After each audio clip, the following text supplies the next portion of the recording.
नमस्कार दोस्तों, मैं हूं आपका दोस्त के बी। तो आज के इस वीडियो में हम 12 अप्रैल 2022 को एसएससी सीजीएल के जो आपके तीनों शिफ्ट का एग्ज़ाम हुआ था, इसमें पूछे गए जीके जीएस और करंट अफेयर्स के प्रश्नों को हम लोग डिस्कस करेंगे। तो पूरा वीडियो बहुत ही ध्यान से देखिएगा। इस वीडियो की जो पीडीएफ फाइल है वह आपको टेलीग्राम चैनल केवी गुरुजी या kvguruji.in के ऊपर मिल जाएगी। वहाँ से आप इसके पीडीएफ को डाउनलोड कर सकते हैं। तो चलिए अब इस वीडियो की हम शुरुआत करते हैं।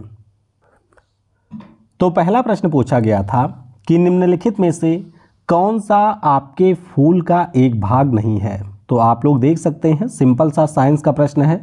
अगर हम लोग यहाँ पर पुष्प वृत्त की बात करते हैं तो ये हमारे फूल का हिस्सा नहीं होता है, जबकि अगर हम लोग पुंकेसर की बात करें, बाह्य दल की बात करें या फिर स्त्री केसर की बात करें तो ये हमारे फूल का भाग होता है। तो इस प्रश्न के लिए ए ऑप्शन हो जाएगा यहाँ पर करेक्ट। ये आप लोग देख सकते हैं, आपके सामने एक फूल का चित्र है। इसमें आपको स्त्री केसर जिसके अंतर्गत वर्तिकाग्र, वर्तिका और अंडाशय देखने को मिलेगा। इसके अलावा पुंकेसर होता है जिसमें आपको परागकोश और पुतंतु देखने को मिलेगा। दल होता है, बाह्य दल होता है और आपकी अंडकोशिका होती है। अगला प्रश्न है कि ओजोन डैश डैश का एक अपरूप है। तो सिंपल सा प्रश्न है। अगर हम लोग ओजोन की बात करते हैं तो आप सभी को ये पता होगा कि ये ऑक्सीजन के 3 परमाणुओं से मिलकर के बना होता है और ये आपके वायुमंडल में पाया जाता है, जो कि सूर्य से आने वाली पराबैंगनी किरणों से आपकी रक्षा करता है। तो इस प्रश्न के लिए ए ऑप्शन हो जाएगा करेक्ट। अगला प्रश्न भी साइंस से ही था कि निम्न में से किस रोग को टीकाकरण के द्वारा रोका नहीं जा सकता है। तो ध्यान रखिएगा, जब हम लोग बात करते हैं एक ऐसे रोग की जिसको हम लोग टीकाकरण के माध्यम से नहीं रोक सकते हैं, तो इस रोग का नाम है बेरी। क्या नाम है? बेरी इस रोग का नाम है। तो यहाँ पर ऑप्शन बी हो जाएगा हमारा करेक्ट। अगला प्रश्न है कि निम्नलिखित में से किस एथलीट को फरवरी 2021 में असम सरकार के द्वारा पुलिस उप अधीक्षक के पद पर नियुक्त किया गया था। तो जरूर ध्यान रखिएगा, फरवरी 2021 में असम की जो धाविका हैं हिमा दास, इनको असम की सरकार के द्वारा पुलिस उप अधीक्षक के पद पर नियुक्त किया गया था। और इसके बाद में जो आपके असम की खिलाड़ी हैं जिनका नाम लवलीना बोरगोहेन है, इनको भी असम की सरकार ने पुलिस उप अधीक्षक के पद पर नियुक्त किया था। तो इस प्रश्न के लिए डी ऑप्शन हो जाएगा हमारा करेक्ट। अगला प्रश्न है कि 2020 के लिए साहित्य का जो नोबेल पुरस्कार है ये किसको दिया गया था। ध्यान रखिएगा कि 2020 के लिए यह जो पुरस्कार है वो अमेरिकी गायिका लुइस ग्लुक को दिया गया था। तो अमेरिका की एक कवित्री हैं लुइस ग्लुक, जिनको 2020 में साहित्य का नोबेल पुरस्कार दिया गया था। अब आपको यहाँ पर 2021 और 22 का भी ध्यान रखना है। 2021 के लिए साहित्य का नोबेल पुरस्कार अब्दुल रज्जाक गुरनाह को दिया गया था। वहीं पर अगर हम लोग 2022 की बात करते हैं तो ये आपके फ्रांस की एनी एर्नॉक्स को दिया गया था। तो दोनों के बारे में आपको याद रखना है। अगला प्रश्न है कि निम्नलिखित में से कौन आपके राष्ट्रकूट वंश का शासक था। तो ये बढ़िया प्रश्न है। आप सभी को पता होना चाहिए कि अगर हम लोग राजा ध्रुव की बात करते हैं तो ये हमारे राष्ट्रकूट वंश के एक शासक थे। इस प्रश्न के लिए सी ऑप्शन हो जाएगा यहाँ पर करेक्ट। देखिए, अगर हम लोग राष्ट्रकूट वंश की बात करते हैं तो दंती दुर्ग के द्वारा 735 में इसकी स्थापना की गई थी और इसी में आपको ध्रुव नाम के राजा भी देखने को मिलेंगे। यहाँ पर आप लोग देख सकते हैं चौथे नंबर के राजा थे। अगर हम लोग राष्ट्रकूट एम्पायर की बात करते हैं तो 800 से लेकर के 915 सी तक इनका शासन था और मान्यखेत इनकी राजधानी थी। तो ये भी आपको ध्यान रखना है। अगला प्रश्न है कि निम्नलिखित में से किसे जनवरी 2021 में एशियाई क्रिकेट परिषद का अध्यक्ष चुना गया था। तो इनको रीअपॉइंट किया गया है 2022 में। नाम इनका है जय शाह। आप सभी को पता होगा कि भारत के एक बहुत ही महान खिलाड़ी के ये बेटे हैं। नाम इनका जय शाह है और ये आपके एशियाई क्रिकेट परिषद के अध्यक्ष बने थे। सी ऑप्शन हो जाएगा करेक्ट। अगला प्रश्न है कि देवमाली डैश डैश की सबसे ऊंची पर्वत चोटी है। तो देवमाली की अगर हम लोग बात करते हैं, ये हमारे उड़ीसा राज्य की सबसे ऊंची चोटी है। तो इस प्रश्न के लिए ए ऑप्शन हो जाएगा यहाँ पर करेक्ट। आपको ये भी ध्यान रखना है कि ये हमारे पूर्वी घाट के पहाड़ियों के अंतर्गत आती है। इसकी ऊंचाई 1672 मीटर है, जो कि उड़ीसा राज्य की सबसे ऊंची चोटी है। अगला प्रश्न है कि राष्ट्रीय राजधानी क्षेत्र दिल्ली सरकार संशोधन विधेयक 2021, जिसे मार्च 2021 में पारित किया गया था, के द्वारा राष्ट्रीय राजधानी क्षेत्र दिल्ली सरकार अधिनियम डैश डैश में संशोधन किया गया था। तो आप सभी को ये पता होना चाहिए कि ये जो आपका एक्ट है ये 1991 में आया था और इसी के अंतर्गत दिल्ली को राष्ट्रीय राजधानी क्षेत्र का दर्जा दिया गया था। साथ ही साथ वहां पर विधानसभा भी स्थापित की गई थी। तो सी ऑप्शन हो जाएगा करेक्ट। अगला प्रश्न है कि निम्नलिखित में से किस फसल का वर्णन इस प्रकार किया गया है कि यह एक ऐसी फसल है जिसका उपयोग भोजन और चारे दोनों के रूप में किया जाता है। यह आपके खरीफ के सीजन की फसल है जिसे 21 डिग्री सेल्सियस से 27 डिग्री सेल्सियस के बीच तापमान की आवश्यकता होती है और ये पुरानी जलोढ़ मिट्टी में अच्छी तरह से बढ़ती है। तो ध्यान रखिएगा, इस फसल का नाम है मक्का। क्या नाम है? इसी को हम लोग मेज या फिर मक्का के नाम से जानते हैं। तो ए ऑप्शन हो जाएगा करेक्ट। अगला प्रश्न है कि भारतीय संविधान के निम्नलिखित में से किस संशोधन में घोषित किया गया कि संसद के पास अनुच्छेद 368 के अंतर्गत किसी भी मौलिक अधिकार को कम करने या हटाने की शक्ति है और ऐसा अधिनियम अनुच्छेद 13 के तहत कानून नहीं होगा। तो ध्यान रखिएगा, ये संशोधन हुआ था 24वें संविधान संशोधन के जरिए। तो इस प्रश्न के लिए डी ऑप्शन हो जाएगा यहाँ पर करेक्ट। अगला प्रश्न है कि निम्नलिखित में से कौन सा पर्यावरणीय उत्सव घरों, व्यावसायिक प्रतिष्ठानों और अन्य विभिन्न स्थलों आदि की सभी लाइटों को 1 घंटे तक बंद करके मनाया जाता है। तो 2007 में इसकी शुरुआत ऑस्ट्रेलिया के सिडनी शहर से हुई थी और इसे हम लोग अर्थ आवर के नाम से जानते हैं। किस नाम से?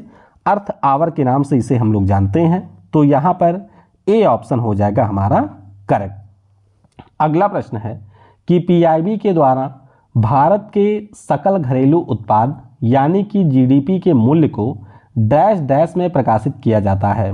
तो आपको ध्यान रखना है कि हमारे यहाँ पर जो प्रेस इंफॉर्मेशन ब्यूरो है, जाहिर सी बात है कि वो भारत के जीडीपी के जो आंकड़े होंगे उनको आपके भारतीय मुद्रा में ही प्रकाशित करता है।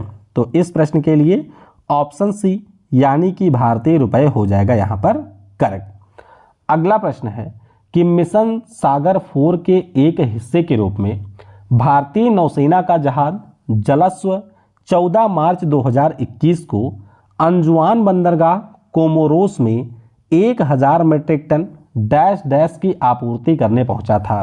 तो ध्यान रखिएगा, इसने आपके चावल की आपूर्ति की थी कोविड-19 के समय। ए ऑप्शन हो जाएगा यहाँ पर करेक्ट। अगला प्रश्न है कि निम्नलिखित में से किसने सबसे पहले ये तर्क दिया कि उच्च घाटे की स्थिति में लोग अधिक बचत करते हैं। तो ध्यान रखेंगे, ये जो तर्क है इसको सबसे पहले दिया था डेविड रिकार्डो ने। किसने? डेविड रिकार्डो ने ये बताया था कि जब भी आपकी उच्च घाटे की स्थिति होती है तो उस स्थिति में लोग ज़्यादा से ज़्यादा बचत करते हैं। सी ऑप्शन हो जाएगा करेक्ट।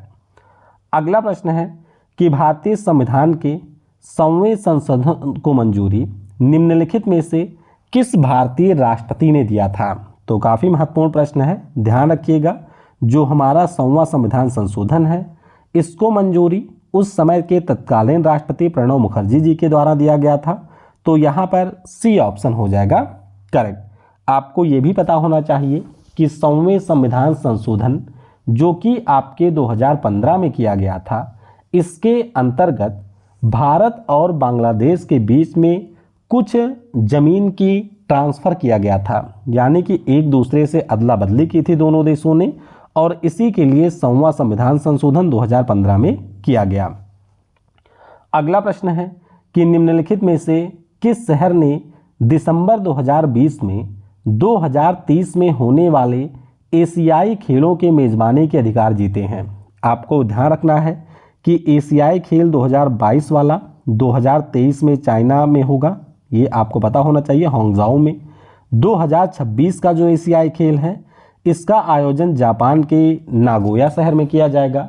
2030 की अगर हम लोग बात करते हैं तो इसका आयोजन कतर की राजधानी दोहा में किया जाएगा। वहीं पर अगर हम लोग 2034 की बात करते हैं तो इसका आयोजन सऊदी अरब की राजधानी रियाद में किया जाना है। तो यहाँ पर डी ऑप्शन हो जाएगा करेक्ट। अगला प्रश्न है कि निम्नलिखित में से कौन सा नृत्य रूप है जो कि यूनेस्को के द्वारा मान्यता प्राप्त है।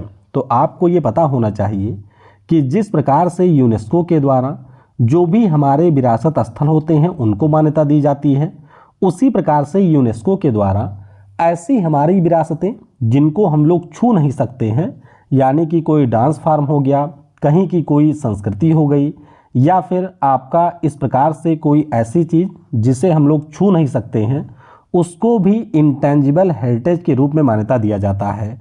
तो हमारे यहाँ पर जो आपका छौ डांस है, राजस्थान का जो कालबेलिया डांस है, इसको यूनेस्को के द्वारा मान्यता प्राप्त है। तो यहाँ पर बी ऑप्शन हो जाएगा करेक्ट। आपको ये भी ध्यान रखना है कि पश्चिम बंगाल का जो दुर्गा पूजा है इसको 2021 में यूनेस्को के द्वारा इंटेंजिबल हेरिटेज की कैटेगरी में शामिल किया गया था। अगला प्रश्न है कि निम्नलिखित में से किस राजवंश के शासन काल में तैमूर या फिर तामेर लेन ने 1398 ईस्वी में भारत पर आक्रमण किया था। तो ध्यान रखेंगे, अगर हम लोग तैमूर की बात करते हैं तो इसने तुगलक वंश के शासन के दौरान हमला किया था भारत पर। यहाँ पर ऑप्शन सी हो जाएगा करेक्ट। आपको ये भी ध्यान रखना है कि उस समय दिल्ली में तुगलक वंश का शासन था और इसके राजा का नाम था महमूद शाह तुगलक। अगला प्रश्न है कि न्यूटन के निम्नलिखित में से कौन सा नियम बल की परिमाणात्मक परिभाषा देता है। तो न्यूटन के गति का जो दूसरा नियम है ये आपके बल की परिभाषा को देता है, F=ma। तो यहाँ पर सी ऑप्शन हो जाएगा करेक्ट। अगला प्रश्न है कि मेदम मेफी पूर्वजों की पूजा का एक उत्सव है, तो ये कौन से राज्य में मनाया जाता है। मैंने आपको बताया भी था कि त्यौहार वाले जो प्रश्न थे वो घुमा फिरा करके पूछे गए थे इस साल सीजीएल में। तो मेदम मेफी की अगर हम लोग बात करते हैं ये आपके असम राज्य में मनाया जाता है। तो यहाँ पर ए ऑप्शन हो जाएगा करेक्ट। अगला प्रश्न है कि विशेष रूप से उमस भरी गर्मी के दौरान शरीर से निकलने वाली दुर्गंध पसीने पर डैश डैश की क्रिया के कारण होती है, यानी कि जो आपके पसीने में दुर्गंध होती है वो किसकी क्रिया के कारण होती है। तो ध्यान रखेंगे ये आपके जीवाणुओं की क्रिया के कारण होती है। तो यहाँ पर डी ऑप्शन हो जाएगा करेक्ट। अगला प्रश्न है कि निम्नलिखित में से कौन सा हड़प्पा स्थल हरियाणा में है। सिंपल सा प्रश्न है, आप सभी को ये पता होगा कि राखी गढ़ी नाम का जो हमारा हड़प्पा साइट है ये आपको हरियाणा में मिलेगा। तो बी ऑप्शन हो जाएगा करेक्ट। वहीं पर धौलावीरा और लोथल की बात करते हैं तो ये आपको गुजरात में मिलेगा। कालीबंगा की अगर हम लोग बात करते हैं तो ये आपको राजस्थान में देखने को मिलेगा। तो बी ऑप्शन होगा करेक्ट। अगला प्रश्न है कि पृथ्वी की सतह पर कुल पानी का लगभग कितना प्रतिशत निकटतम पूर्णांक तक महासागरों में संचित है। तो ये जरूर ध्यान रखिएगा कि अगर हम लोग पूरे पृथ्वी के पानी को 100% मानते हैं तो इसमें से आपका केवल 3% ही फ्रेश वाटर है, बाकी का जो 97% है ये आपके महासागरों में है, यानी कि ये खारा पानी है। तो ए ऑप्शन हो जाएगा यहाँ पर करेक्ट। अगला प्रश्न है कि 2021-22 के केंद्रीय बजट के अनुसार 3 वर्षों में कितने टेक्सटाइल पार्क स्थापित किए जाने हैं। तो टोटल यहाँ पर जो टेक्सटाइल पार्क हैं इनकी संख्या 7 है जो कि अगले 3 सालों में स्थापित किए जाने हैं। तो डी ऑप्शन हो जाएगा करेक्ट। तो इस प्रकार से 12 अप्रैल की पहली शिफ्ट के जो प्रश्न पूछे गए थे उन सारे प्रश्नों को हमने डिस्कस कर लिया है। यहाँ से हम लोग 12 अप्रैल को दूसरी शिफ्ट में जो प्रश्न पूछे गए थे उनको अब डिस्कस करेंगे। तो पहला प्रश्न है कि निम्नलिखित में से किस क्रांतिकारी को अलीपुर बम षड्यंत्र मामले में अंग्रेजों ने एक आरोपी के रूप में गिरफ्तार किया था। तो ये थोड़ा सा टिपिकल प्रश्न है, ध्यान रखिएगा। नाम इनका है कन्हाई लाल दत्त। क्या नाम है? कन्हाई लाल दत्त इनका नाम है, जिनको अलीपुर बम षड्यंत्र के मामले में अंग्रेजों ने गिरफ्तार किया था। तो सी ऑप्शन हो जाएगा करेक्ट। अगला प्रश्न है कि निम्नलिखित में से कौन सा नियम निर्वात या फिर मुक्त स्थान में दो स्थिर बिंदु आवेशों के बीच बल के लिए व्यंजक को व्युत्पन्न करता है? तो इसी को हम लोग कूलाम का नियम कहते हैं। कूलाम के द्वारा ही बताया गया था कि अगर आपके दो डिफरेंट टाइप के चार्ज रखे जाते हैं तो वो एक दूसरे को आकर्षित करते हैं। अगर आपके सेम टाइप के चार्ज होंगे तो वो एक दूसरे को प्रतिकर्षित करेंगे, और इसी को लेकर के कूलाम ने अपना लॉ दिया था। तो बी ऑप्शन हो जाएगा यहाँ पर करेक्ट। अगला प्रश्न है कि निम्नलिखित में से कौन सा तत्व प्रकाश उत्सर्जक डायोड संरचना के निर्माण के लिए उपयुक्त नहीं है? तो आपको ध्यान रखना है कि जो हमारा जर्मेनियम होता है इसका उपयोग डायोड के निर्माण में नहीं किया जाता है। तो सी ऑप्शन हो जाएगा यहाँ पर करेक्ट। अगला प्रश्न है कि निम्नलिखित में से कौन सा या फिर से कथन सही है या फिर सही है? तो पहले स्टेटमेंट में कहा गया है कि कर्नाटक भारत में कॉफ़ी का सबसे बड़ा उत्पादक है, बिल्कुल सही है। दूसरे में कहा गया है कि अरेबिका कॉफ़ी की एक किस्म है, बिल्कुल सही है, अरेबिका एक कॉफ़ी की किस्म है, तो दूसरा भी करेक्ट होगा। शुरुआत में मैक्सिको से लाई गई अरेबिका किस्म का उत्पादन भारत में किया गया था, तो ध्यान रखिएगा ये स्टेटमेंट हमारा गलत है। तो इस प्रश्न के लिए ए ऑप्शन यानी कि पहला और दूसरा हो जाएगा करेक्ट। आपको ये भी ध्यान रखना है कि जो आपके अरेबिका वैरायटी की कॉफ़ी है इसको सबसे पहली बार यमन देश से हमारे भारत में लाया गया था, और इसको बाबा बूदन की पहाड़ियों पर पहली बार उगाया गया। अगला प्रश्न है कि मुगल बादशाह बाबर का पहला नाम क्या था? सिंपल सा प्रश्न है, इनका नाम था जाहिरुद्दीन बाबर। क्या नाम है? जाहिरुद्दीन बाबर इनका नाम था, और इन्हीं के द्वारा 1526 में मुगल सम्राट की एम्पायर की स्थापना की गई थी। तो बी ऑप्शन होगा करेक्ट। अगला प्रश्न है कि दिसंबर 2020 में डैश डैश लैब में विकसित चिकन उत्पादों की बिक्री को मंजूरी देने वाला दुनिया का पहला देश बन गया। तो इस देश का नाम है सिंगापुर। क्या नाम है? सिंगापुर इसका नाम है। तो बी ऑप्शन हो जाएगा यहाँ पर करेक्ट। अगला प्रश्न है कि निम्नलिखित में से कौन से सतत विकास लक्ष्य का उद्देश्य स्थलीय पारिस्थितिक तंत्र के सतत उपयोग को संरक्षित, पुनर्स्थापित करना और बढ़ावा देना, जंगलों का अस्थायी प्रबंधन करना, मरुस्थलीकरण का मुकाबला करना, भूक्षरण को रोकना और जैव विविधता की हानि को रोकना है? तो land on life on land कौन सा हमारा एसडीजी है? तो ये आपका है एसडीजी नंबर 15। आपको मैं कई बार बता चुका हूँ कि टोटल हमारे 17 सस्टेनेबल डेवलपमेंट गोल हैं जिनको 2030 तक अचीव करना है। इससे भी कई बार प्रश्न आपके सीजीएल में पूछे गए थे। तो 17 के 17 गोल आपको अच्छे से ध्यान रखने हैं, और इसमें आपके 15वें नंबर का गोल है लाइफ ऑन लैंड। तो इसी के अंतर्गत ये सारी चीज़ें आती हैं। अगला प्रश्न है कि 7 अप्रैल 2021 को भारतीय रिजर्व बैंक की मौद्रिक नीति समिति के द्वारा रेपो दर क्या है? तो अगर हम लोग अप्रैल 2021 की बात करते हैं तो उस समय ये 4% थी। ए ऑप्शन हो जाएगा करेक्ट। उसके बाद में कई बार इसको 40-40 बेसिस पॉइंट बढ़ाया गया, और अगर हम लोग वर्तमान की बात करते हैं तो रेपो रेट आपका है 5.90%। कितना है? 5.90%। तो इस प्रश्न के लिए ऑप्शन नंबर हमारा ए हो जाएगा करेक्ट। अगला प्रश्न है कि निम्नलिखित में से कौन सी अस्थायी ऊतक की विशेषता है? तो अस्थायी ऊतक की बात हो रही है। ध्यान रखिएगा, जब हम लोग बात करते हैं परमानेंट टिश्यू की तो इसमें आपको अंतरकोशिकीय अंतराल देखने को मिलेंगे, यानी कि इंटरसेलुलर गैप जो होते हैं वो आपको परमानेंट टिश्यू में देखने को मिलेंगे। यहाँ पर डी ऑप्शन हो जाएगा आपका करेक्ट। अगला प्रश्न है कि डैश डैश का संबंध पेड़ की वृद्धि की विशेषताओं, विशेष रूप से समृद्धि वलय यानी कि ग्रोथ रिंग्स के विशेष विश्लेषण द्वारा पिछली जलवायु और जलवायुई घटनाओं के रिकॉर्ड बनाने से है, तो इसे हम लोग डेंड्रोक्लाइमेटोलॉजी के नाम से जानते हैं। किस नाम से? डेंड्रोक्लाइमेटोलॉजी के नाम से जानते हैं। तो यहाँ पर ए ऑप्शन हो जाएगा हमारा करेक्ट। अगला प्रश्न है कि हिंदू उत्तराधिकार अधिनियम 1956 के लिए वर्ष डैश डैश में एक संशोधन पारित किया गया था। तो जरूर ध्यान रखिएगा कि हिंदू उत्तराधिकार अधिनियम 1956 में आया था और इसमें जो संशोधन है वो आपके 2005 में किया गया था। कब?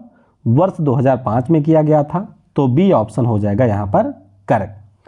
अगला प्रश्न है कि आर्थिक सर्वेक्षण 2020 के अनुसार वैश्विक सूची के शीर्ष 100 में भारत के कितने बैंक हैं? तो भारत का केवल इसमें एक बैंक है, नाम उसका है स्टेट बैंक ऑफ इंडिया। तो इस प्रश्न के लिए ऑप्शन सी हो जाएगा करेक्ट। अगला प्रश्न है कि भांगड़ा भंगड़ा नृत्य के संदर्भ में भांगड़ा शब्द निम्नलिखित में से किस अंग्रेजी शब्द से लिया गया है? तो ध्यान रखिएगा, जो आपके पंजाब में भांगड़ा किया जाता है, वैसे आपके कई राज्यों में होता है शादी के अवसर पर खास तौर पर, तो ये आपके अंग्रेजी भाषा के रिदम शब्द से लिया गया है। किससे? रिद्म नाम का जो शब्द है अंग्रेजी भाषा का, उसी से आपके भांगड़ा को लिया गया है। तो सी ऑप्शन हो जाएगा करेक्ट। अगला प्रश्न है कि मिस डेफ वर्ल्ड का खिताब जीतने वाली पहली भारतीय निम्न में से कौन है? तो ये खिताब इन्होंने 2020 में जीता था। नाम इनका है विदिशा बलियान। क्या नाम है? विदिशा बलियान इनका नाम है।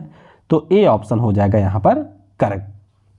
अगला प्रश्न है कि भारत के संविधान के निम्नलिखित में से किस संशोधन ने गोवा को राज्य का दर्जा दिया था? तो सिंपल सा प्रश्न है, आप सभी को ये पता होना चाहिए कि 56वें संविधान संशोधन के द्वारा 1987 में गोवा को एक पूर्ण राज्य का दर्जा दिया गया था। इस प्रश्न के लिए बी ऑप्शन हो जाएगा यहाँ पर करेक्ट। ये आप लोग देख सकते हैं कि 12वें संविधान संशोधन के द्वारा गोवा और दमन और दीव को आपके केंद्र शासित प्रदेश का दर्जा दिया गया था। उसके बाद में 56वां संविधान संशोधन किया जाता है और उसके द्वारा गोवा को भारत के 25वें राज्य के रूप में पूर्ण राज्य का दर्जा दिया जाता है। तो ये आपको याद रखना है। अगला प्रश्न है कि किसी देश की अत्यधिक कुशल उच्च शिक्षित पेशेवर आबादी के एक बड़े भाग का बेहतर आर्थिक और सामाजिक अवसर के लिए दूसरे देशों में प्रवास क्या कहलाता है? अब इसको आप लोग ऐसे समझ सकते हैं कि दुनिया की जो भी बड़ी बड़ी कंपनियां हैं, उनमें से बहुत सारी कंपनियों के जो सीईओ हैं वो आपके भारत से हैं। तो इसी से आप लोग अंदाज़ा लगा सकते हैं कि इसे हम लोग कहते हैं प्रतिभा पलायन, और अंग्रेजी में इसी को हम लोग कहते हैं ब्रेन ड्रेन। तो ध्यान रखेंगे, ऑप्शन सी हो जाएगा यहाँ पर करेक्ट। अगला प्रश्न है कि क्रांतिकारी भगत सिंह की उम्र कितनी थी जब उन्हें फांसी दी गई थी? तो भगत सिंह को जब फांसी दी गई थी तो उस समय उनकी एज थी 23 साल। तो यहाँ पर बी ऑप्शन होगा करेक्ट। आपको पता होना चाहिए कि वर्तमान पाकिस्तान के बंगा में 1907 में भगत सिंह जी का जन्म हुआ था और 23 मार्च 1931 को लाहौर सेंट्रल जेल में उनको फांसी दी गई थी। अगला प्रश्न है कि कैमेलिया साइनेंसिस डैश डैश पैदा करने वाला एक पौधा है। तो ये जो आपका पौधा है ये करता है चाय का उत्पादन। किसका? चाय का उत्पादन करता है कैमेलिया साइनेंसिस। तो डी ऑप्शन हो जाएगा करेक्ट। अगला प्रश्न है कि निम्नलिखित में से किस महिला पहलवान ने फरवरी 2021 में यूक्रेन कुश्ती टूर्नामेंट जीता था? तो नाम इनका विनेश फोगाट है। यहाँ पर ए ऑप्शन हो जाएगा करेक्ट। अगला प्रश्न है कि निम्नलिखित में से कौन उपन्यास Q&A के लेखक हैं? तो उपन्यास Q&A की अगर हम लोग बात करते हैं तो विकास स्वरूप जी इसके लेखक हैं। कौन? विकास स्वरूप जी इसके लेखक हैं। तो यहाँ पर डी ऑप्शन हो जाएगा करेक्ट। अगला प्रश्न है कि अप्रैल 2021 तक की स्थिति के अनुसार निम्नलिखित में से कौन टोक्यो ओलंपिक 2021 के लिए अर्हता हासिल करने वाला एकमात्र भारतीय लॉन्ग जंपर है? तो हमारे भारत में जो सबसे फेमस लॉन्ग जंपर हैं, नाम इनका है श्री शंकर मुरली। तमिलनाडु राज्य से आते हैं। इस साल इन्होंने कॉमनवेल्थ गेम में आपके भारत को मेडल भी दिलाया है। नाम इनका है श्री शंकर मुरली। तो सी ऑप्शन हो जाएगा यहाँ पर करेक्ट।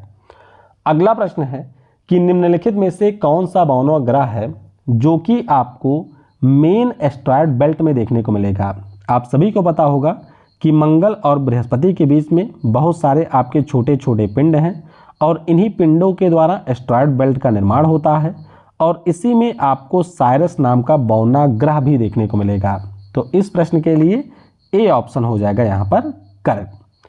अगला प्रश्न है कि ऊपर कोट की जो बौद्ध गुफाएं हैं ये आपको गुजरात के किस शहर में देखने को मिलेंगी। तो ध्यान रखेंगे ये आपको गुजरात के जूनागढ़ शहर में देखने को मिलेंगी। कहाँ पर? जूनागढ़ में। तो सी ऑप्शन हो जाएगा करेक्ट। अगला प्रश्न है कि किस वर्ष में भारत के सार्वजनिक ऋण का जो सकल घरेलू उत्पाद है इसका अनुपात 84.2% हो गया था। इसका सिंपल सा मतलब है कि अगर हमारे देश की कुल जीडीपी 100 थी तो आपका जो कर्जा है वो 84.2% हो गया था। तो ये कारनामा हमारे भारत में 2003 में हुआ था। यहाँ पर ए ऑप्शन हो जाएगा करेक्ट। अब आपको ध्यान रखना है ये प्रश्न पूछा क्यों गया, क्योंकि अगर हम लोग 2020 की बात करते हैं तो 2020 में ये जो रेशियो है ये 89.3% पहुँच गया था और इसीलिए ये जो आपके भारत में जीडीपी और कर्जे का अनुपात है उसका सर्वोत्तम बिंदु था और इसने पुराने वाले रिकॉर्ड यानी कि 84.2% को ब्रेक कर दिया था। तो इसीलिए ये प्रश्न पूछा गया। तो यहाँ पर 2003 हो जाएगा करेक्ट। अगला प्रश्न है कि निम्नलिखित में से किस वर्ष में भारत के राज्यों के पुनर्गठन और उससे जुड़े मामलों के लिए अधिनियम पारित किया गया था। तो ये अधिनियम आपके 1956 में पारित हुआ था। सी ऑप्शन हो जाएगा करेक्ट। और आपको पता ही होना चाहिए कि भाषा के आधार पर उसी समय पहले राज्य के रूप में आंध्र प्रदेश का गठन किया गया था। तो सी ऑप्शन होगा करेक्ट। अब हम लोग 12 अप्रैल को तीसरे शिफ्ट में जो भी हमारे 25 प्रश्न पूछे गए थे उन सारे प्रश्नों को यहाँ से डिस्कस करेंगे। पहला प्रश्न है कि ती पर्वत यानी कि जो ती माउंटेन है ये आपको भारत के किस राज्य में देखने को मिलेगा। तो ध्यान रखिएगा ती माउंटेन की अगर हम लोग बात करते हैं तो ये हमको नागालैंड राज्य में देखने को मिलेगा। यहाँ पर ऑप्शन सी हो जाएगा करेक्ट। अगला प्रश्न है कि निम्नलिखित में से कौन सी दूध देने वाली गाय की एक नस्ल है। तो ध्यान रखेंगे अगर हम लोग लाल सिंधी की बात करते हैं तो ये आपके दूध देने वाली गाय की एक नस्ल है। यहाँ पर सी ऑप्शन हो जाएगा हमारा करेक्ट। तो यहाँ पर इमेज में आप लोग रेड सिंधी कैटेगरी की जो आपके गाय की ये नस्ल है इसको यहाँ पर देख सकते हैं। अगला प्रश्न है कि निम्नलिखित में से किस नदी को बेथ भी कहा जाता है। तो अगर हम लोग बेथ की बात करते हैं तो ये आपके झेलम नदी का नाम है। तो वैदिक काल में ये जो हमारी झेलम नदी है इसी को बेथ कहा जाता है। डी ऑप्शन हो जाएगा करेक्ट। अगला प्रश्न है कि निम्नलिखित में से किस खेल को एक प्रतिस्पर्धी खेल के रूप में विकसित करने के लिए खेलो इंडिया यूथ गेम्स 2021 में शामिल किया गया था। तो ये आपका योगासन है। यहाँ पर बी ऑप्शन हो जाएगा हमारा करेक्ट। तो यहाँ पर हमारा बी ऑप्शन करेक्ट होगा। आपको ध्यान रखना है इस खेल का नाम योगासन है। बी ऑप्शन हो जाएगा करेक्ट।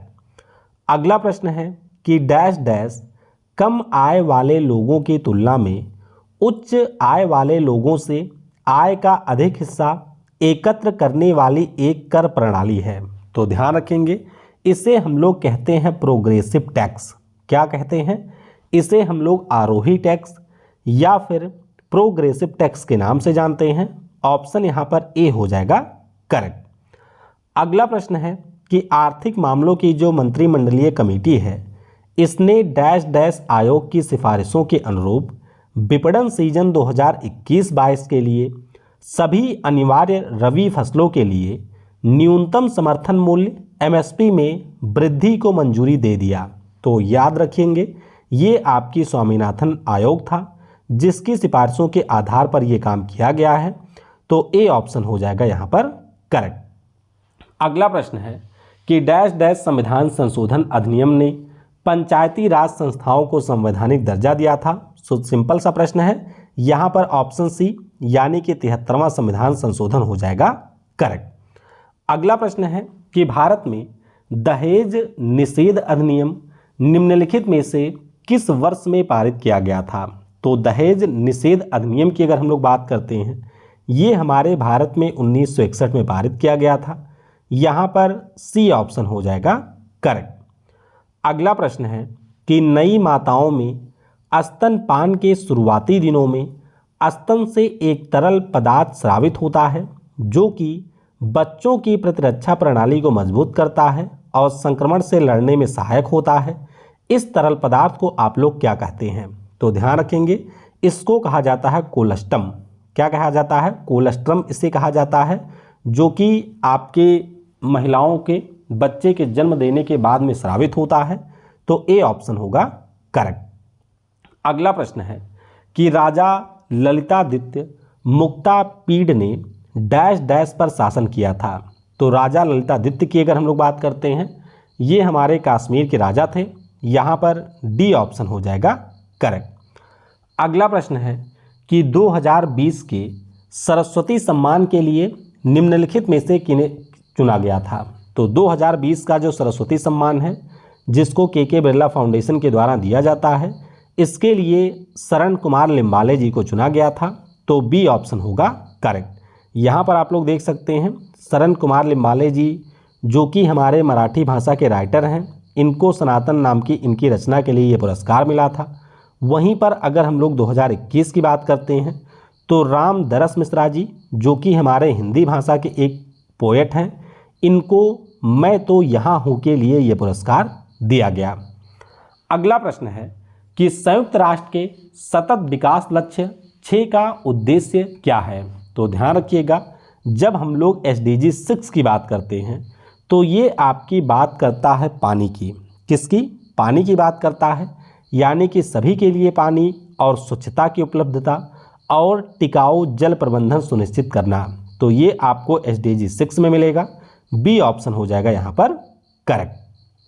अगला प्रश्न है कि यूरिया आमतौर पर इस्तेमाल किया जाने वाला नाइट्रोजन आधारित उर्वरक है जो अमोनिया और डैश डैश के बीच रासायनिक अभिक्रिया के द्वारा तैयार किया जाता है।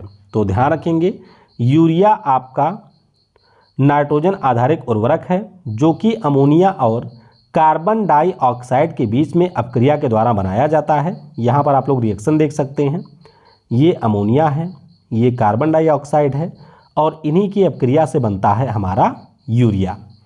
अगला प्रश्न है कि निम्नलिखित में से किस वर्ष में सविनय अवज्ञा आंदोलन पूरी तरीके से समाप्त हो गया था। तो आप सभी को ये पता होगा कि 1930 में मार्च महीने में सविनय अवज्ञा आंदोलन की शुरुआत हुई थी और उसके बाद में ये जो आंदोलन है ये हमारा 1934 में पूरी तरीके से समाप्त होता है। डी ऑप्शन हो जाएगा यहाँ पर करेक्ट।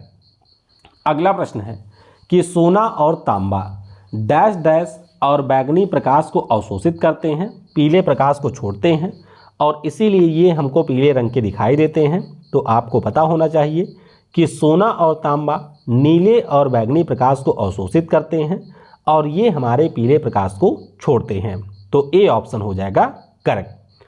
अगला प्रश्न है कि एक सींग वाले बड़े गैंडे को वन्य जीव संरक्षण अधिनियम 1972 की अनुसूची डैश डैश के अंतर्गत सूचीबद्ध किया गया है।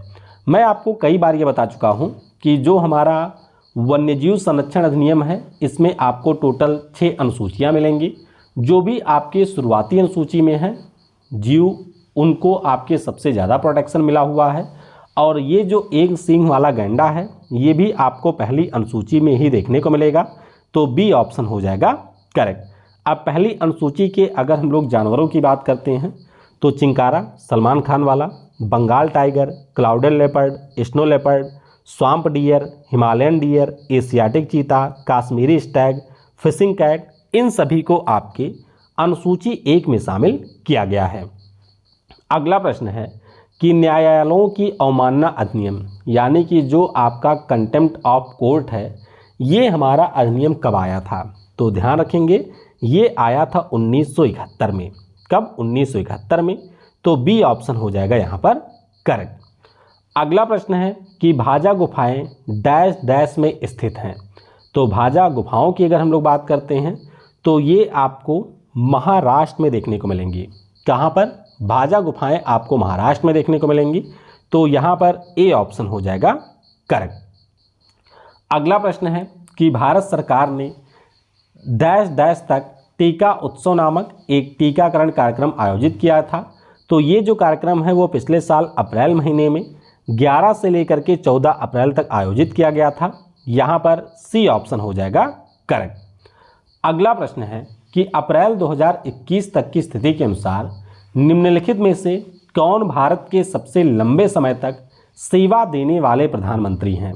तो ध्यान रखेंगे भावनाओं में बह करके मोदी जी को मत टिक कर दीजिएगा। सबसे ज़्यादा समय तक भारत के पीएम जवाहरलाल नेहरू जी रहे हैं, फिर हमारी इंदिरा गांधी हैं, उसके बाद में आपके मनमोहन सिंह जी हैं और फिर आता है नरेंद्र मोदी जी का नाम। तो ए ऑप्शन हो जाएगा करेक्ट। यहाँ पर आप देख सकते हैं हमारे नेहरू चाचा पहले स्थान पर, इंदिरा गांधी जी दूसरे पर, मनमोहन जी आपके तीसरे पर और मोदी जी आपके हैं चौथे पर। अगला प्रश्न है कि जनवरी 2021 में वित्त मंत्रालय की घोषणा के अनुसार सितंबर 2020 के अंत में सकल घरेलू उत्पाद अनुपात के रूप में विदेशी कर्ज कितना था? तो यहाँ पर हम लोग विदेशी कर्ज की बात कर रहे हैं और ये था 21.6%। कितना था? 21.6% था ये। तो ऑप्शन ए हो जाएगा यहाँ पर करेक्ट।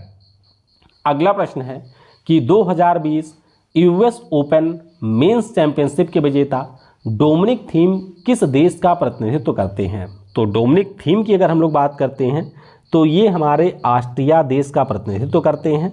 ऑप्शन ए हो जाएगा यहाँ पर करेक्ट। अगला प्रश्न है कि झारखंड में खेती का आदिम रूप क्या कहलाता है? देखिए आदिम रूप का सिंपल सा मतलब है कि हम लोग यहाँ पर झूम खेती की बात कर रहे हैं, जिसे आप लोग स्लैश और बर्न खेती के नाम से भी जानते हैं और झारखंड राज्य में इसे हम लोग कुरुआ के नाम से जानते हैं। जरूर ध्यान रखिएगा, सीजीएल में आपके 3 से 4 बार यहाँ से प्रश्न आया है। सी ऑप्शन हो जाएगा करेक्ट। अब इस खेती की बात करें तो अलग अलग राज्यों में इसके अलग नाम हैं। जैसे कि नॉर्थ ईस्टर्न स्टेट की बात करें तो झूमिंग कहते हैं, मणिपुर में इसे पमलू कहा जाता है, छत्तीसगढ़ में इसे दीपा कहते हैं, अंडमान और निकोबार में भी दीपा कहते हैं, मध्य प्रदेश में बेवर या फिर दाहिया कहा जाता है, आंध्र प्रदेश में इसे हम लोग पोडू या पेंडा कहते हैं, पश्चिमी घाट पे आपके इसी को कुमारी कहा जाता है और झारखंड में इसी को हम लोग कहते हैं कुरुआ। अगला प्रश्न है कि डैश डैश उड़ीसा में प्रचलित गाथा गीत गायन का एक रूप है। तो इसे हम लोग 10 कथिया के नाम से जानते हैं। किस नाम से? 10 कथिया के नाम से जानते हैं। तो यहाँ पर डी ऑप्शन हो जाएगा हमारा करेक्ट। अगला प्रश्न है कि 1888 में भारतीय राष्ट्रीय कांग्रेस के निम्नलिखित में से किस अधिवेशन में जॉर्ज यूल अध्यक्ष बने थे? तो ये जो आपका अधिवेशन है वो हुआ था इलाहाबाद में। कहाँ पर? इलाहाबाद में। तो ए ऑप्शन हो जाएगा करेक्ट। अब ये आप लोग देख सकते हैं, पहला अधिवेशन होता है बॉम्बे में, फिर कलकत्ता में, फिर मद्रास में, फिर इलाहाबाद में। पहले में हमारे WC बनर्जी होते हैं, फिर आपके दादा भाई नौरोजी, फिर हमारे सैयद बदरुद्दीन तैयब और फिर आपके होते हैं जॉर्ज यूल। तो ये ध्यान रखेंगे, ऑप्शन यहाँ पर ए यानी कि इलाहाबाद हो जाएगा करेक्ट। तो इस प्रकार से 12 अप्रैल को भी जो हमारे तीनों शिफ्ट में प्रश्न पूछे गए थे उन सारे प्रश्नों को हमने डिस्कस कर लिया है। अगर आप लोग इन प्रश्नों को टॉपिक वाइज चाहते हैं यानी कि जीके का अलग से, साइंस का अलग से, पॉलिटी और हिस्ट्री का अलग से, तो उसके बारे में आप लोग नीचे कमेंट में बता सकते हैं। और यहाँ तक अगर आपने वीडियो को देखा है तो कमेंट में लिखिएगा yes I can do it. Thanks for watching. जय हिंद, जय भारत।